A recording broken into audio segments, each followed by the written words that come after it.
Angel, இந்த மேப்ல America எங்க இருக்கு? இதோ இங்க தான் மிஸ் இருக்கு. சரி நீ போ. அடுத்து நமச்சி வா. இந்தியா எங்க இருக்குன்னு சொல்லு. எங்க இருக்குன்னு தெரிஞ்சா சொல்ல மாட்டேனா? ஸ்கேல வேற வச்சிருக்கேன் இந்த அம்மா. அடிச்சிருமோ? சொல்றா. மிஸ், இந்தியா என்னோட இதயத்துல இருக்கு மிஸ். தாய் மண்ணே வணக்கம். உன்ன மாதிரி நாட்டு பற்றி எல்லாத்துக்கும் இருக்கணும் நமச்சி. நீ போ. அடுத்து மணி வா. மணி சொல்லு. அமெரிக்காவை கண்டுபிடிச்சது யாரு? மிஸ், அத முத ஒளிச்சு வச்சது யாரு? Sorry miss. யார் கண்டுபிடிச்சா? Angel miss. ஏஞ்சலா? கொஞ்ச நேரத்துக்கு முன்னாடி அமெரிக்கா எங்க இருக்குன்னு கேட்டிங்கல, அப்ப ஏஞ்சல் தான கண்டுபிடிச்சா. இனிமே படிப்பியா? படிக்க மாட்டேன் மிஸ், விட்டுருங்க. எது படிக்க மாட்டியா? படிப்பேன்னு சொல்லாம படிக்க மாட்டேன்னு சொல்ற? மிஸ், நேத்து எங்க அப்பா பாக்கெட்ல இருந்து 10 ரூபாய் திருடிட்டேன். அதுக்கு எங்க அப்பா இனிமே திருடுவியான்னு கேட்டாரு. நான் திருட மாட்டேன்னு சொல்லவும் தான் விட்டாரு.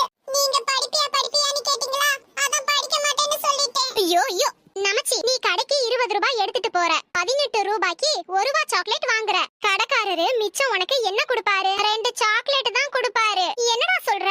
உனக்கு கணக்கே புரியல. உங்களுக்கு தான் கடைக்காரரை பத்தி புரியல. என்ன இப்போலாம் மிச்சம் 1 ரூபாய் 2 ரூபாய் இருந்தா அத காசா யாரும் குடுக்கறது இல்ல. இதுக்குனே 1 ரூபாய் சாக்லேட் வாங்கி வச்சிருக்கானுங்க. மிச்ச காசுக்கு அத தான் கொடுப்பானுங்க. அதனால தான் நான் அப்படி சொன்னேன். இதெல்லாம் மகா தப்புடா. மகா தப்புனா மகா பிள்ளை கிட்ட போய் சொல்லுங்க.